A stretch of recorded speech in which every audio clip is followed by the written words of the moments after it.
Ya estamos de regreso en Perspectiva con Aníbal Díaz.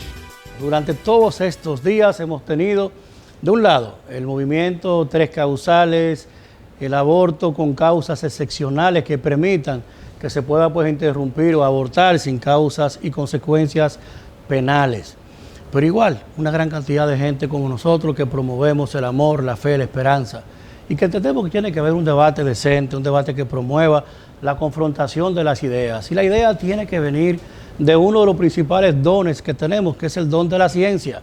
Y desde una perspectiva científica vamos a conversar con una persona que durante todos estos meses los dominicanos lo hemos estado esperando. Agustín Laje, esta noche con nosotros. Agustín, buenas noches. ¿Qué tal, Aníbal? Buenas noches, gracias por invitarme a tu programa. Bienvenido, bienvenido. ¿Cómo te trata el país en estos primeros días? Bueno, muy bien, espectacular, como siempre. La verdad es que uno de los países donde más cariño recibo, y no lo digo por demagogia, es la realidad, es este. Es impresionante. Bueno, creo que se dio un punto de inflexión en alguna de las giras que tuve acá, con algunos episodios muy espontáneos en la televisión, pero a mucha gente le agradó la forma de los debates y las ideas que yo por entonces traté de compartir, y el cariño es impresionante, ya desde el aeropuerto. Qué bueno. Inclusive pude ver que antes de que llegaras al país, ¿ya eras tendencia, Agustín? Sí. La verdad que me sorprende. Me sorprende y bueno, espero poder contribuir un poco a un debate que hemos tenido en Argentina, que el sector pro vida en Argentina lo ha perdido lamentablemente, pero como dije hoy en la comisión que se encarga de estos asuntos, a mí no me importa si la vida de un niño por nacer es la vida de un argentino, de un dominicano, de un peruano, de un chileno. Donde yo pueda ayudar a que esta agenda no se imponga, yo voy a estar ahí. Qué bueno. Por ahí empezamos. Has dicho agenda. ¿Tú sientes que este es un tema realmente de derechos? ¿Es un tema de evolución de derechos? ¿O este es un tema más de imposición de agenda? Bueno, primero que nada, yo no creo en la evolución del derecho. No creo que haya una suerte de predefinición histórica que marque una senda a partir de la cual toda la humanidad deba confluir y llegar hasta una meta. Eso me parece incluso un poco mítico, ¿no? Y pienso a veces en la gente que nos dice, en pleno siglo XXI estás en contra del aborto. Sí, ¿y eso qué supone que significa? No, porque los derechos avanzan. ¿A dónde avanzan? Perdón, tuvimos nazismo hace menos de 100 años. ¿Qué avanzó en el nazismo si lo comparamos con los circos romanos? ¿Cómo que la historia avanza? ¿Hacia dónde avanza? No, la historia es totalmente contingente. Avanza, retrocede, sube, baja, cae. O sea, esas concepciones teleológicas de la historia a mí por lo menos no me parecen creíbles. Entonces yo creo que acá hay una agenda que se está imponiendo en todas partes al mismo tiempo, que está siendo disfrazada con la palabra derecho, y la gente, la palabra derecho es una palabra que le genera una afectividad especial. Hay palabras talismánicas en nuestro lenguaje. Una palabra talismánica es una palabra que cuando adorna una frase, esa frase se vuelve irrefutable. Si yo le agrego la palabra derecho a cualquier tipo de frase, pues entonces se convertirá en una buena frase. Si yo le agrego la palabra inclusión, por ejemplo, a una frase, automáticamente queda santificada. Diversidad, queda santificada. Entonces, agrego estas otras dos palabras como ejemplos, no tienen puntualmente que ver con lo del aborto, pero creo que hay palabras que juegan ese rol, ¿no? Y son palabras peligrosas porque cierran los debates. Si yo estoy en contra del aborto, entonces yo no soy pro vida, yo soy antiderechos. Por eso me parece que partir de ahí puede ser peligroso. Yo creo que el derecho número uno, sin el cual no puede existir ningún otro derecho, es precisamente el derecho a vivir, por una simple razón, y es que ningún cadáver tiene derecho a nada. Muy fuerte, muy fuerte. Hablamos de tres causales: interrumpir, abortar sin responsabilidad legal, cuando la vida de la madre está en conflicto, está en peligro, o cuando ha sido fruto de un incesto o una violación, o también cuando también se entiende que es inviable el feto. Esos tres tipos de seccionabilidad. Tu valoración de cada uno de ellos. Bueno, es una valoración extensa porque son puntos complicados. Primero que nada, si la vida de la madre está en riesgo serio, eso hasta donde yo entiendo ya está resuelto en el artículo 110 del Código Penal que se está tratando en este momento, ¿no? Es decir, el Código Penal nuevo, en su artículo 110, exime al médico de la responsabilidad en el caso en que tratando de salvar las dos vidas, agotando los medios tecnológicos y científicos para hacerlo, se llegue a una circunstancia en la cual el niño por nacer termine muriendo para salvar la vida de la madre.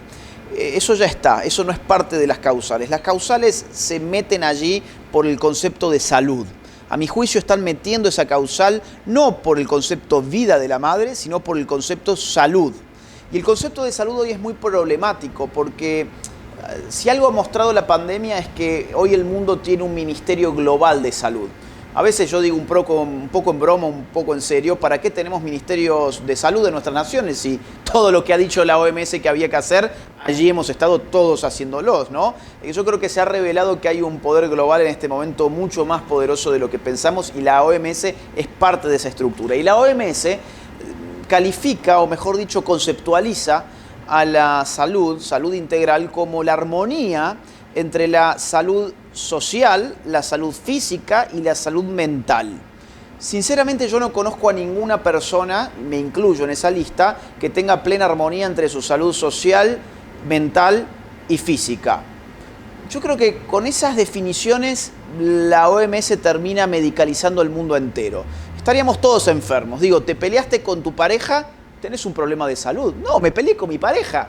No, porque estás bajo un riesgo social, que es que, bueno, y aparte caíste en depresión, probablemente, o estás con estrés o ansiedad. No me quiero ir mucho de tema, pero digo, es un problema eso de la salud integral.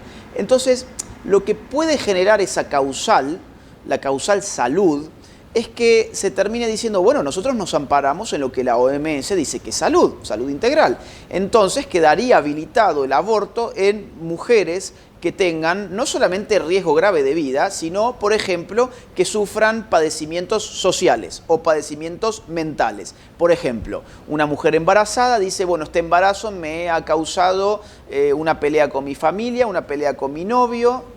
Eso es un problema de salud en esos términos, un problema de salud social. O por ejemplo, este embarazo me genera ansiedad, me genera depresión, me genera estrés. Eso es un problema de salud mental. Bueno, venga que le hago un aborto. Entonces ya ese concepto a mí por lo menos no me parece creíble y en Argentina se lo ha usado en esos términos. El de la violación. Yo, digamos, necesitaría que me expliquen en qué sentido se hace justicia asesinando al producto de la violación, que no es cualquier producto, sino que es un ser humano. Y aclaro esto porque he visto que en este país, algo que no pasó curiosamente en Argentina, allá lo llamaban de otra manera, que es que al producto de la concepción lo llaman producto. Bueno, no es un bien, no es un paquete de galletitas que uno se compra en el supermercado, no es un producto, o digamos, es un producto pero que es un ser humano. Entonces, el producto de la violación, que es un ser humano, no tiene ni arte ni parte en el hecho de la violación. Por lo tanto, yo creo que acá hay una sociedad que quiere desquitarse, quiere hacer un tipo de justicia muy injusta, que es reparar una injusticia con otra injusticia. Es una doble injusticia en ese sentido. Lo que yo creo que el Estado debe hacer con el tema de las violaciones son políticas mucho más a largo plazo, aumentar las penas, incluso llevar debates mucho más espinosos. El debate de la castración química, por ejemplo.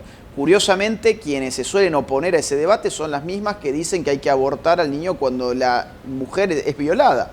Hay que ayudar a la niña o a la adolescente o a la joven o a la mujer en general que ha sido violada desde el Estado con apoyo psíquico, psicológico, sociológico, económico si hiciera falta, y de inmediato hay que darle la oportunidad de que una vez que nazca la criatura, si así lo desea la mujer, se le retira de inmediato y se la coloca en una familia. Pero yo no veo cómo el aborto puede solucionar un caso así. Además, que a la larga, es lo que ha pasado en Argentina, con la violación como causal después se termina habilitando cualquier tipo de aborto simplemente con una declaración jurada de la mujer. Yo sé que en el proyecto que acá se ha presentado se pide que la mujer denuncie, pero eso rápido se va. Y respecto de la... Hay dos puntos en la ley que yo he leído. Uno es la de la inviabilidad y la otra son las malformaciones graves. Ese es el término que usa, malformaciones graves. Eso está completamente indeterminado. Digo, ¿qué es una malformación grave? ¿Grave en términos de qué? ¿En términos de supervivencia? en términos de estética, en términos de funcionalidad. Por ejemplo, un labio leporino, ¿entra como una afección, una malformación grave? Es que no tengo parámetro para saber grave respecto de qué. Entonces ahí hay una falta para mí, ahí falta algo para saber. De todas formas, yo quiero aclarar que el ser humano no se define por el grado de su desarrollo, ni por la adquisición de todas sus aptitudes. El ser humano se desarrolla porque, digamos, se define por ser humano. Claro. Por ser humano. Entonces yo no soy más ser humano porque yo puedo caminar en comparación con una persona que no puede caminar, un paralítico, por ejemplo. No es que yo soy más ser humano y él es menos ser humano. Yo no soy más ser humano que una persona que tiene un problema mental. Una persona, por ejemplo, que tiene un retardo madurativo. Yo no soy más ser humano que una persona que tiene una malformación grave, una persona que ha nacido hemipléjica, cuadripléjica o lo que fuere. Todos somos seres humanos y nuestra dignidad está dada por el hecho de ser humano, no por el hecho de adquirir capacidades que son propias del ser humano. Entonces, a mí no son causales que me convenzan, sinceramente. El debate ha iniciado en nuestro país a partir, lógicamente, de este tema del Código Penal, pero viene de antes y uno encuentra elementos que se entrelazan. Encuentra, diría yo, que sujetos comunes. Si tú te fijas, no sé en tu país, pero en nuestro país, los mismos grupos que respaldan matrimonio entre homosexuales, matrimonios entre lesbianas, el matrimonio diferente al matrimonio convencional que la humanidad ha conocido, porque la familia alemana, china, japonesa era mujer y hombre. No importa la cultura, era una mujer y un hombre. Ahora todo este tema como que se confunde. ¿No crees tú que haya detrás del tema también algún elemento en común entre matrimonio gay, entre matrimonio homosexual y el tema de tres causales? Por supuesto que lo hay, es que son los mismos financistas. Es decir, acá hay una agenda. Esa agenda, un intelectual de gran peso internacional como es César Vidal, la ha denominado agenda globalista. ¿Por qué la ha denominado así? Bueno, entre otras cosas porque son las organizaciones internacionales y las ONG internacionales más poderosas del mundo las que están apostando esa agenda. Y apostando me refiero a financiándolas e impulsándolas con lobby político. Esa agenda globalista consta de muchas demandas, pero entre ellas se articulan la que vos has mencionado recién, la agenda, vamos a llamarla así, LGBT, la agenda abortista y también la agenda feminista. Por eso los mismos actores van levantando distintas banderas, pero siempre son básicamente los mismos y se respaldan mutuamente, porque los dineros vienen de las mismas arcas, básicamente. Entonces, en el fondo yo creo que lo que aparece como hilo conductor es una agenda antinatalista. Hubo una época que se puede rastrear muy fácilmente porque no fue hace mucho tiempo, en la cual se empezó a configurar una agenda antinatal en el mundo. Y la empezaron a configurar los países más ricos del planeta con Estados Unidos a la cabeza. Esa época, a mi juicio, empieza en 1916 con la creación de Planned Parenthood en los Estados Unidos, que en ese momento tenía otro nombre, después va a adoptar el nombre de Planned Parenthood. Y en 1952 con la creación de la Internacional Planned Parenthood, la IPPF. En el año 1965, la gestión de Lyndon Johnson, por entonces presidente de Estados Unidos, se pone al frente del desarrollo de una agenda de control de natalidad en el mundo. Y él lo dice sin ningún problema, sin ninguna vergüenza, en el marco del 20º aniversario de la ONU, o sea, en el año 1965. Él textualmente dice estas palabras: actuemos sobre el hecho de que menos de $5 invertidos en control de población equivalen a más de $100 invertidos en desarrollo económico. Se estaba refiriendo a los países pobres. ¿Qué estaba diciendo? Estaba diciendo, miren, ustedes los pobres se multiplican muy rápido. Ustedes los pobres tienen muchos hijos. Teniendo muchos hijos, después nosotros los tenemos que sacar de la pobreza. Entonces, sobre que nosotros le venimos a dar sus dádivas, por lo menos dejen de reproducirse. Y si se han reproducido, pues entonces maten a la criatura antes de que esa criatura nazca, porque va a ser mucho más fácil sacarlos a todos ustedes de la pobreza. Eso que hoy nos parece tan horroroso, ese pensamiento que nos parece tan horroroso, enmarcarlo en 1965. La gente en ese momento pensó que, la gente abortista pensó en ese momento que la mejor forma de imponer el aborto era prometiéndole a los países pobres que iban a mejorar su situación económica si sus pobres se reproducían cada vez menos. Lo cierto atrás de esa agenda es que los países ricos estaban temiendo que los países pobres se reprodujeran tanto por una cuestión geopolítica y económica. Por ejemplo, más pobres en países, vamos a poner el ejemplo de México, Estados Unidos. Más pobres en México, ¿qué supone para Estados Unidos? Nada, no, supone más presión migratoria, por ejemplo, más migrantes que quieren saltar el muro. Estados Unidos y países ricos, junto también ya con la ONU, empiezan a montar toda esta estructura para tratar de convencer a los países pobres de que se tienen que reproducir menos, ¿sí?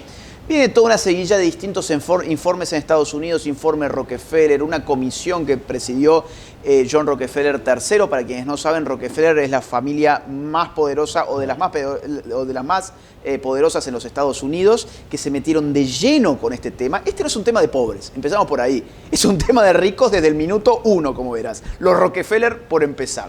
Entonces, todo esto confluye finalmente en un compromiso de la ONU a meter esta agenda, y esto deriva en una conferencia internacional de población del año 1974 en Bucarest. Esa conferencia, donde trataron de que los países pobres se comprometieran en controlar su natalidad, fue un desastre. Los países del tercer mundo, como se los llamaba por entonces, se levantaron y dijeron: esto es imperialismo demográfico. Se levantaron y eso se arruinó. El día 12 de diciembre de ese mismo año, 1974, aparece en Estados Unidos un informe secreto llamado Informe Kissinger, coloquialmente, pero el nombre técnico es Memo 200, firmado y redactado por el entonces secretario de Estado norteamericano, que era Henry Kissinger. Ese informe secreto tenía 3 destinatarios: el jefe de la CIA, el jefe de USAID y el presidente Nixon. En ese informe se decía básicamente lo que te dije recién: es un peligro para Estados Unidos y sus intereses de seguridad nacional e intereses económicos cómo se están reproduciendo los pobres en los países del tercer mundo. Es un peligro en términos ecológicos, es un peligro en términos de recursos naturales, es un peligro en términos de migración, y es un peligro en términos de estabilidad política y seguridad nacional de Estados Unidos. No te olvides que la guerra de Vietnam la perdió Estados Unidos, entre otras cosas, por la población que tenía Vietnam, no porque Vietnam fuese una potencia militar, ni mucho menos. Entonces todo esto ya se empezaba a ver con esa óptica. Pero, decía el informe, tenemos que cambiar nuestra estrategia. Tenemos que cambiar nuestra estrategia y poner todo esto en términos de derechos. Entonces voy al inicio de esta entrevista. Fíjate cómo volvemos para atrás. Vos me preguntabas sobre el derecho. Yo digo, no, acá hay política. Y más aún, hay geopolítica y hay biopolítica. Entonces se dice, no, vamos a empezar a presentarle a la gente todas estas medidas de salud sexual y reproductiva, y ellos van a utilizar sobre todo el término planificación familiar como un derecho de la mujer a disponer cuántos hijos quiere y va a tener, el espaciamiento de sus hijos y cuántos hijos. Al final de ese informe vos encontrás que ningún país ha podido bajar la tasa de natalidad sin legalizar el aborto. Esa es una de las conclusiones del informe. Bien, ¿qué pasa a partir de entonces? Toda esta agenda empieza a acelerar sin parar, y te llevo ya a 1994. Conferencia en el Cairo de la ONU. Se llamó Conferencia de Población. Fue la revancha de Bucarest del año 74 que te comentaba recién. En esa conferencia, los estados acuerdan, bajo el amparo de la ONU, a legalizar todos los servicios de salud sexual y reproductiva, incluida la interrupción del embarazo, para el año 2015. Me pregunto, ¿es una casualidad que a partir del año 2015, más o menos, nosotros hayamos visto cómo esta agenda emergió prácticamente de la noche a la mañana en todos nuestros países? Yo escribí un libro sobre esto en el año 2015. Cuando yo lo escribí en Argentina, me decían, este libro va a ser un fracaso porque estos temas no le interesan a nadie, porque no son temas de la política. Al año siguiente, el libro fue un bestseller. ¿Por qué motivo? Porque ya era un tema de la política. Y acá pasó más o menos lo mismo. Entonces, ¿qué ha pasado a mi juicio? Bueno, la ONU en esa conferencia dijo, miren muchachos, hay demasiada gente en este mundo, hay que dejarse de reproducir, entonces, ¿saben qué? Este es el paquete que ustedes tienen que legalizarme para el año 2015. Pero eso no se cumplió. Pero hablabas de Argentina, y Argentina, antes de aprobar el aborto puro, abierto, libre, empezó con 3 causales. ¿Cómo ver nosotros las 3 causales en lugar de decir que es una ventana de empoderamiento de derechos, más que todo como un camino expedito hacia el aborto libre? A ver, claro, ellos te lo venden como una ventana de empoderamiento de derechos, porque si te contaran toda esta información que acabo de dar, sabríamos muy bien que esto de empoderamiento de derechos no tiene nada. Quiero aclarar que el informe Kissinger que recién cité no es que yo lo accedí porque yo sea un espía que me metí ahí a robar el informe. Se desclasificó en el año 1987, entonces cualquiera que esté mirando esto lo puede leer también y confirmar todo lo que estoy diciendo. A ver, en Argentina pasó lo mismo que acá. Esto es una película, ya está guionada. Acá no hay nada nuevo. Es decir, lo que está pasando acá no es nuevo, es una película guionada que nosotros ya la vivimos, solo que nosotros estamos ya, digamos, después de la mitad de la película. Ustedes están bien al inicio, entonces cuando uno está al inicio ve que todo es nuevo. No, no es nuevo. Todo esto tiene 3 o 4 pasos. La película tiene 3 o 4 etapas, digamos. Número 1, meter causales. Las 3 causales. Esas 3 causales suelen referir a vida, violación e inviabilidad o malformación. El esquema exactamente igual como está acá. El segundo paso, una vez que eso se establece, el segundo plazo es volver laxas esas causales. En vez de vida, directamente se dirá, no, salud de la mujer. No importa si está en gravedad su vida o no, si realmente corre riesgo. Es salud, salud integral, lo que hablábamos recién. Lo de violación, bueno, no, la mujer no te va a mentir si fue violada. La mujer es un ser que está incapacitado para decir ni una sola mentira, porque si no el feminismo te va a decir que sos un misógino, entonces crees, a la mujer le tenés que creer sí o sí, por lo tanto, venga mujer, llene una declaración jurada de que su embarazo es producto de una violación, con lo cual venga que le hago un aborto, ¿no? Y el tema de la inviabilidad o la malformación se extiende a un montón de otros casos, como por ejemplo el síndrome de Down. Es decir, ahora ustedes dicen, ay, me está exagerando, el síndrome de Down no tiene nada que ver con esto. Sí, en la fase 1. Esperen un poquito, si esto pasa, que llegue a la fase 2 y ya van a empezar a ver cómo se empieza a abortar a niños simplemente porque tienen síndrome de Down. Paso 3, legalización del aborto o despenalización. Ese es el paso que se acaba de cumplir en Argentina. Generalmente es una ley de 12 semanas, 12 o 14 semanas, varía según el país.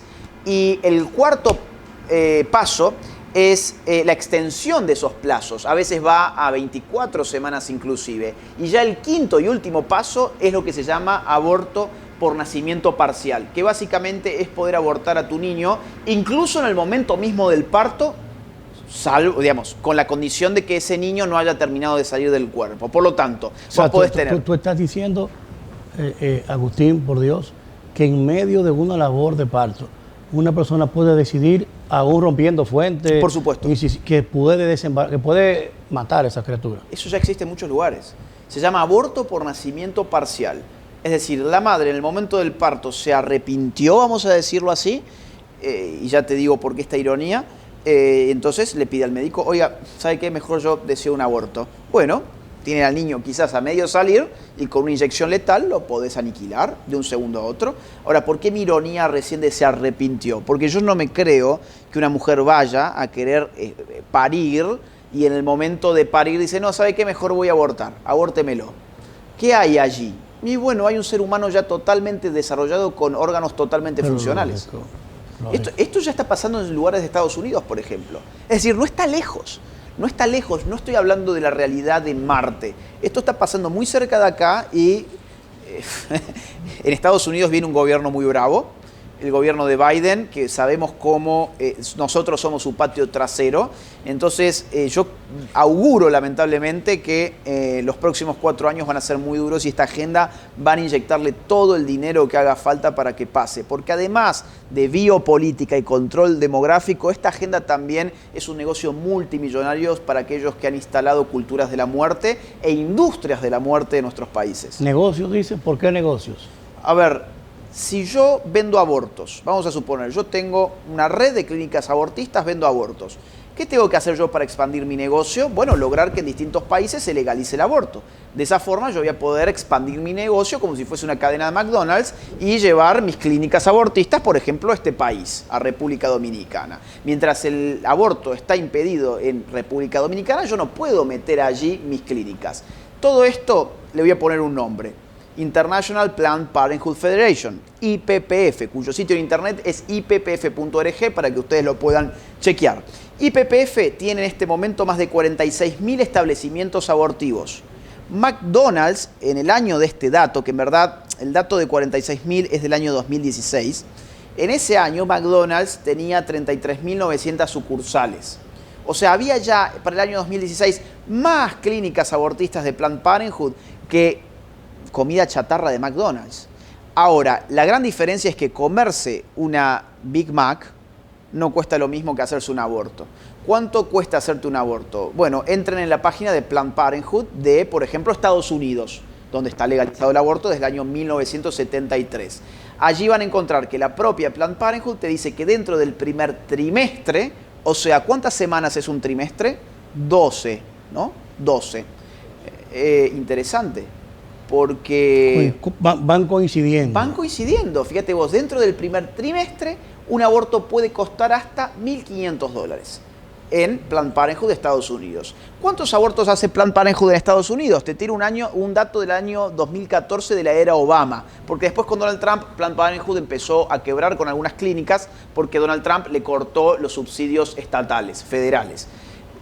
Año 2014, vayan, revisen el informe financiero del año 2014 de PPFA, o sea, Planned Parenthood Federation of America, y van a encontrar en ese año alrededor de 350.000 abortos practicados solamente por PPFA. Multipliquen con el número de dólares que le dije recién que puede costar un aborto hasta el tercer trimestre. Es un negocio multimillonario y ese negocio todavía es mayor si consideramos que estas entidades abortistas están también financiadas por estados. El 88% del presupuesto del año 2019 de IPPF, chequéenlo en ippf.org, proviene de gobiernos. ¿Cuáles son los gobiernos que están financiando IPPF para que IPPF financie a su vez organizaciones como Pro Familia aquí en República Dominicana? Está financiando China, Australia, Nueva Zelanda, Suiza, Suecia, Alemania, Dinamarca, Finlandia, Canadá, y así sucesivamente. Es un listado bastante importante, pero en general son todos países ricos. Ese es el punto. El aborto no es un tema de los pobres, no es la agenda de los pobres, es la agenda de los países ricos y es la agenda de los personeros de esos países y de las organizaciones que llevan adelante las causas de los ricos para tratar de legalizar el aborto. Mira, te pongo un dato. ¿Sabes cuál es un problema de las mujeres? Numéricamente, claro, porque ahí van a decir, ay, un hombre quiere decir cuál es el problema de la mujer. No, acá estamos hablando de estadísticas. En este país, República Dominicana, el último dato que yo encontré sobre cáncer de mama, muertes por cáncer de mama, fueron 1.821. 1.821 muertes por cáncer de mama en el año 2014, dato extraído de la OMS. Bien, ¿cuántas mujeres mueren por abortos en este país? Año 2016, según los informes del Ministerio de Salud, 17 casos. Año 2019, según el Ministerio de Salud, 10 casos. En el año 2016 hubo 141.000 embarazos. Hubo 17 muertes por aborto, ¿sí? O sea, 17 en 141.000 me da un porcentaje menor a 0,001%. ¿Ese es el problema de la mujer? ¿O es el cáncer de mama que en el 70% de los casos se diagnostica demasiado tarde como para poder salvar a la mujer? ¿Y qué hacemos entonces perdiendo tantas energías políticas, sociales, psicológicas y económicas, perdiendo años de desarrollo de nuestra nación discutiendo el aborto? En Argentina pasó lo mismo.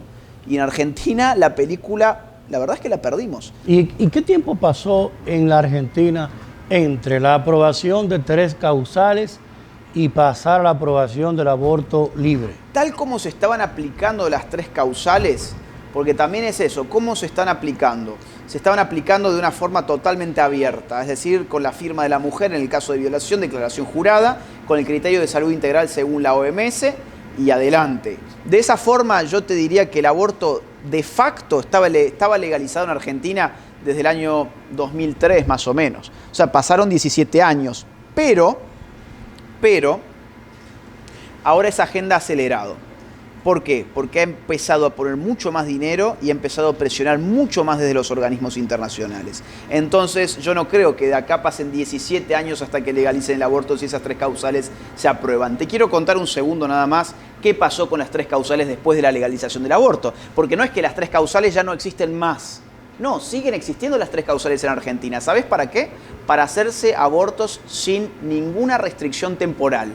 O sea, si vos sos una mujer que tiene, vamos a decir, 8 meses de gestación y querés hacerte un aborto en la Argentina, con 8 meses de gestación, lo podés hacer siempre y cuando tu salud integral esté en riesgo, siempre y cuando tu hijo tenga alguna malformación o siempre y cuando digas que ese embarazo en verdad fue producto de una violación. Entonces, las 3 causales no es simplemente una puerta que se abre para que allí entremos todos, sino que además es un hito que va acompañando la misma legalización del aborto. O sea, no tiene un límite. Usted puede desembarazarse, interrumpirlo para decirlo como quisiera que lo digamos. No hay un límite en el tiempo, en el proceso de gestación del embarazo, hasta el día que quiera. Hasta el día que quieras por las 3 causales. En Argentina está liberado el aborto hasta la semana 14 y está sin causal, pero con las 3 causales, las mismas causales de acá, está liberado el aborto sin ninguna restricción temporal, en el momento que vos quieras hacerlo del embarazo.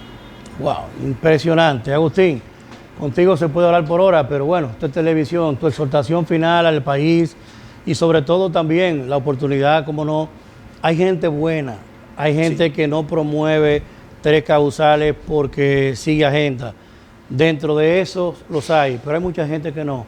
Hay mucha gente convencida de que es un tema de que la mujer tenga opción, hay mucha gente convencida que es por el dolor que puede producir una violación a una menor de edad, sobre todo en el caso de las menores. ¿Qué hablarle, qué decirle a ese ciudadano o ciudadana que está creyendo que lo está haciendo bien? Busquemos las soluciones reales. El aborto no es una solución real a ninguna de esas causales que quieren establecer. Están utilizando el dolor de las víctimas de violación simplemente para imponer una agenda política. Están jugando con la salud de la mujer simplemente para imponer una agenda política, a tal punto que nadie te va a decir los riesgos en la salud que implica hacerse un aborto. Nadie va a hablar de los traumas psicosociales que genera, por ejemplo, hacerse un aborto. Nadie te va a dar números de lo que está pasando psicológicamente en mujeres que han abortado en países donde hace décadas el aborto se ha legalizado. Mi mensaje final es, miren, les habla un argentino que lamentablemente viene de un país donde esta agenda se cumplió.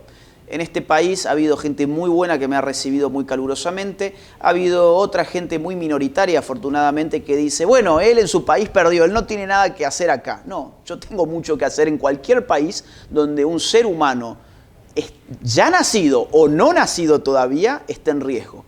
Cuando un ser humano, a mí no me importa si es dominicano, argentino, como te dije al inicio, uruguayo, peruano, colombiano, norteamericano o japonés. El punto es que la vida es inviolable, el valor de la vida debe sostenerse. Y yo para eso estoy acá tratando de ayudar a la gente pro vida de este país y además porque yo creo que en Centroamérica se va a despertar una reacción pro vida, una ola celeste que va a beneficiar, por ejemplo, a países como el mío. Yo no tengo dudas de que lo que yo trato de hacer acá, ustedes después lo van a devolver a mi país también. Y en ese sentido, fíjate, no es una casualidad que la mayor cantidad de dinero en términos absolutos y sobre todo proporcionales esté puesto en países centroamericanos, porque les tienen mucho miedo. Por ejemplo, el país donde más dinero pone YPF es Guatemala. Tienen un fondo permanente de casi 15 millones de dólares. Nosotros tenemos 4 veces más población y YPF puso 5 millones. A ustedes les da más dinero. El doble. Prácticamente el doble en términos relativos, exactamente. ¿Por qué? Cuando yo veo Oxfam, una ONG británica que también está financiando todo esto desde allá, desde Inglaterra, y veo, por ejemplo, que Oxfam financiando acá en República Dominicana. Oxfam financiando aquí en República Dominicana con 2,5 millones de euros anuales. ¿Sí? ¿De dónde sacamos ese dato? De las páginas públicas de estas organizaciones. Esto es todo documento público. ¿Tú sabes por qué te lo pregunto? Sí, ¿verdad? porque lo van a preguntar seguramente. Sí. No, y porque de lo que se trata, Agustín, y sobre todo ahora que te conozco personal, eres una persona muy transparente y se escriben muchos absurdos. Sí, yo sé. Fake news. Y es importante aprovechar este espacio. Yo soy un hombre de fe, obvio, se nota, pero persigo el conocimiento y el debate. Yo te puedo decir que mi familia, mi hija de 15 años, cree en la causal de la violación. Y ella me lo preguntaba a mí. Y debo decirte, no sé si tú tienes hijos. No tengo. Bueno, yo tengo esos 2 hijos. Bueno, y te digo de repente, cuando mi hija me pregunta, papi, si fuera a mí, y así, con el horror que da pensar eso, y recuerdo que le decía, Dara, si te pasara a ti, orémosle a Dios que eso no pase. Porque lo primero es que muy posiblemente tu papá esté preso. Porque lo muy posible es que, aunque es ilegal, no esté aprobado que matemos al violador, es muy probable que yo quiera matarlo. Y eso es ilegal. Sin embargo, es probable que tu papá esté preso.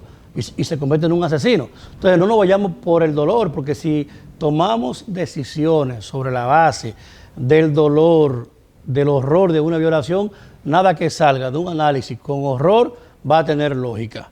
Lo que venga de por ahí es romper la razón. Y este es un momento interesante para aprovecharlo contigo, esos datos, esos financiamientos internacionales. Mire, yo todas las fuentes las saco de organismos oficiales. Yo le hablé de IPPF, vayan a ippf.org. Les hablé de PPFA, que es Planned Parenthood en Estados Unidos, vayan a PPF, a su página oficial. Yo les hablé de, por ejemplo, la ONU, vayan al Fondo de Población de ONU y ahí van a encontrar los documentos del Cairo y de Beijing, 1994-1995. Les hablé del informe Kissinger, vayan a los sitios oficiales de Estados Unidos donde están desclasificados el informe Kissinger, ¿sí? Les hablé sobre Lyndon Johnson. ¿De dónde sacan eso? De los Public Papers of the Presidents, que es una publicación oficial del Estado norteamericano. Todo es documentación pública, todo es documentación verídica y sobre todo de fuentes oficiales. Para la gente que está en duda sobre estas cuestiones, yo les pido una cosa. Vean, si pueden, un video de qué es un aborto. Porque es bastante curioso que estemos debatiendo el aborto sin ver nada. ¿No? A ver, a mí eso siempre me hizo ruido.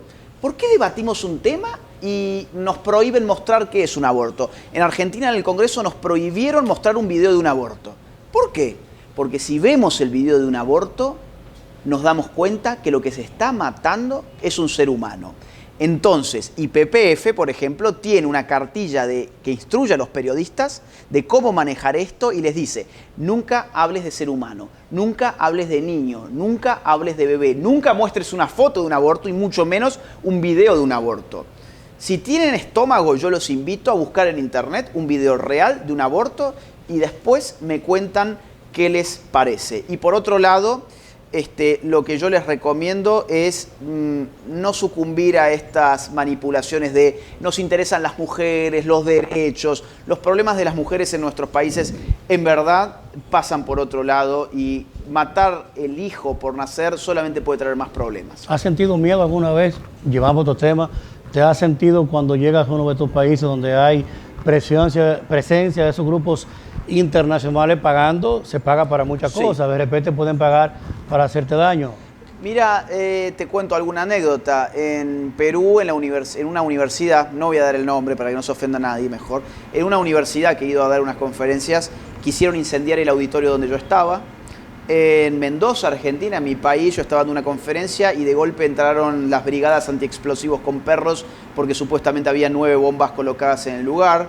He tenido amenazas de muerte en Costa Rica, en Ecuador. He dado una conferencia frente a la JUCO en Colombia, que fue, digamos, algo así como la juventud comunista vinculada a la FARC, a la guerrilla de la FARC, que invadieron el espacio universitario y se sentaron al frente mío mientras yo daba mi conferencia para intimidar. He estado en situaciones que no se las deseo a nadie, pero por alguna razón no he tenido miedo. Lo que sí, ya que estamos en un clima casi de amistad, claro, lo que sí tengo son secuelas de salud, porque se ve que todo eso, que no lo siento como miedo, mi estómago lo somatiza, entonces tengo una gastritis crónica desde hace muchos años. Wow. Pero la sensación del miedo de estoy muerto, no, eso afortunadamente no, porque si no creo que me paralizaría. Y al revés, cuando veo esas situaciones me da adrenalina y digo, bueno, estoy haciendo las cosas bien porque por eso se desesperan tanto del otro lado. ¿Tus padres qué piensan? ¿Tu mamá, tu papá, cómo te ven en todo esto? ¿Qué piensa tu familia sobre esto? Están orgullosos y comparten conmigo, mi padre y mi madre, estas causas de defensa de la vida. Y además yo les debo lo que soy. Yo les debo lo que soy a ellos, se lo debo a mi abuela. Y mi abuela me enseñó a pensar críticamente desde la época en que yo iba al colegio, y los colegios pueden ser muy nocivos. Y en ese momento mi abuela, haciéndome preguntas solamente, me ayudó a aprender a pensar. La familia es muy importante y también es algo que se está perdiendo. Y es muy importante porque marca de tal manera al individuo que el individuo no se lo olvida más y que puede empezar a poner en cuestión un montón de cosas que hay que empezar a poner en cuestión si los padres le enseñan a pensar. Por eso a veces, y yo no tengo hijos, pero soy hijo, entonces yo quiero emular lo que mis padres han hecho y lo que mi abuela, que a ella le debo especialmente, ha hecho conmigo, que es apagar la televisión un rato y ponerse a dialogar con un hijo, ¿no? En tu libro hablas no solo de estos temas, sino de la ideología de género y todos estos ejes transversales globales. pudiéramos decir, aprovechándote y sobre todo el país que te está observando, ¿puede un hogar de dos hombres diciendo que los dos son padres y madres? Yo no sé cómo lo harían, cómo le explicarían al niño, pero bueno, ya eso lo hay. Y dos mujeres diciendo que son madres las dos, madre, padre. Te digo, ¿puede esa gente desarrollar la crianza de una manera normal? No tiene derecho a hacerlo, porque el derecho a la adopción no es un derecho de los adultos, es un derecho del niño. Fíjate hasta qué punto se ha tergiversado. Vuelvo al inicio. ¿Qué es un derecho? ¿Cómo es que el derecho avanza? Entonces vos, ¿cómo puede ser que vos estás en contra del derecho homosexual en pleno siglo XXI? Mire, el derecho a la adopción es el derecho al niño. ¿A qué? A ser adoptado. ¿Qué significa ser adoptado? Significa que a un niño se le trata de restituir aquello que ha perdido. Todo niño que ha perdido a sus padres no ha perdido a papá y a mamá y a mamá, porque de mamá y mamá no sale un hijo y de papá y papá tampoco sale un hijo. Un hijo sale de papá y de mamá. En una situación lamentable que cualquier niño puede padecer, esos padres desaparecen y el niño queda huérfano. Pues entonces la labor del Estado, en este caso, o de organizaciones intermedias, consiste en darle al niño lo que ese niño perdió, no ofrecer al niño como una suerte de realización personal de una pareja que por su tipo de vida sexual no puede tener hijos. Quien quiera leer tu libro, que lo quiera adquirir, ¿dónde puede hacerlo? Amazon. En Amazon lo pueden encontrar como ebook. Digamos, no es fácil imprimir este libro. Generalmente las editoriales no se animan. El libro, te cuento, es un bestseller. Todavía sigue siéndolo desde el año 2016 que salió. Y sin embargo, las editoriales me han dicho muchas veces, mira, para nosotros es un negocio bárbaro. Me han dicho, pero si yo te imprimo este libro, se me viene la noche. Voy a tener problemas con los otros escritores, con los editores, con la prensa, con los gobiernos. Entonces la verdad es que el libro... Vía Amazon todo. Vía Amazon, que es donde por ahora uno puede vender el libro. Digo por ahora porque ya hay libros que han sido censurados contra la ideología de género en Amazon. Así que hoy esa es la vía. Bueno, Agustín, pedirle a Dios que sigas trabajando, que siga llevando todo este mensaje de mucho valor y sobre todo de mucha sabiduría. Hombre joven, tiene mucho que seguir dándole al mundo, a la humanidad. Hemos conversado con Agustín Laje. Con él hemos visto cómo todos estos temas que hoy estamos debatiendo en nuestro país, ayer fueron agenda en otros países. Con él hemos observado cuál ha sido el desarrollo y derrotero de los que lo han aprobado. En la Argentina, mientras la idea era solo cuando hubiese una violación, hemos visto que lo que hemos pasado es lamentablemente el aborto puro y simple, y así muchas otras secuelas sanitarias que ver. Con Agustín Laje les invito a que podamos seguir disfrutando de lo que continúa en CDN, Canal de Noticias, Canal 37, el canal de noticias de los dominicanos. No le cambie.